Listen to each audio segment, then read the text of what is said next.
Je m'appelle Charmaine Kou. Lorsque j'ai donné ma vie à Jésus, le Saint-Esprit a convaincu mon cœur d'un péché avec lequel je luttais depuis de nombreuses années. Ce péché particulier enfreint l'un des 10 commandements, honore ton père et ta mère. Les problèmes ont peut-être commencé lorsque je suis sortie avec un homme non chrétien dans mon pays natal, la Malaisie.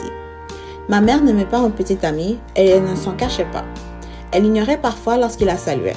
Elle semblait rouler des yeux chaque fois qu'elle le voyait. Cette tension terrible a duré pendant les 8 années où je suis sortie avec lui. J'ai aussi la tête dure. Je n'ai jamais été pardonnée à ma mère. J'aimais lui donner du fil à retordre. C'en est arrivé au point que je rentrais rarement à la maison, sauf pour dormir, car je ne vais pas passer du temps avec ma mère. J'ai commencé à prier Dieu pour qu'il me pardonne et je lui ai demandé de m'aider à respecter le 5e commandement. Mais j'ai échoué quotidiennement pendant les 2 années suivantes. Je priais le matin et au moment même où je sortais de ma chambre et commençais à parler à ma mère, la colère m'envahissait. Mère et moi n'étions pas d'accord et elle m'agaçait vraiment. J'ai prié plus fort, mais j'ai commencé à détester le son qu'elle faisait en frappant à ma porte pour me dire que le repas était prêt. J'étais une fille très irrespectueuse et je n'arrivais pas à m'en empêcher. J'ai cessé de parler à ma mère pendant quelques mois. Lorsqu'elle essayait d'entamer une conversation avec moi, je l'ignorais complètement. Je ne savais pas comment lui parler. Apparemment, je ne serais pas capable de lui pardonner. J'ai prié encore plus. Dieu m'a répondu en lisant certains versets de la Bible, comme celui-ci dans Matthieu 6, versets 14 à 15. Si vous pardonnez aux hommes leurs offenses, votre Père céleste vous pardonnera aussi.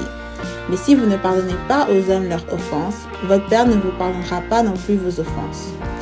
Je me suis rendu compte que je m'accrochais à un péché dangereux. Je devais apprendre à pardonner à mère, mais je ne pouvais vraiment pas le faire parce que je ne pouvais pas m'humilier pour l'accepter et la pardonner. Dieu a continué à travailler sur mon cœur et il m'a aidé à recommencer à parler à mère. Dieu soit loué, c'était un début. Mais je savais que j'avais un long chemin à parcourir. Même si nous parlions, nos conversations manquaient d'amour et de patience. Dans ma sagesse humaine, je pouvais énumérer de nombreuses raisons pour lesquelles elle méritait d'être traitée grossièrement. J'ai souvent pensé qu'il fallait lui donner une leçon parce que notre relation brisée n'était pas entièrement de ma faute.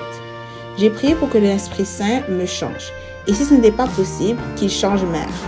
Je me suis souvenu d'une citation bien connue d'un auteur inconnu. Parfois, Dieu ne change pas votre situation parce qu'il veut changer votre cœur. J'ai acquis la certitude que Dieu voulait me changer. Mais comment?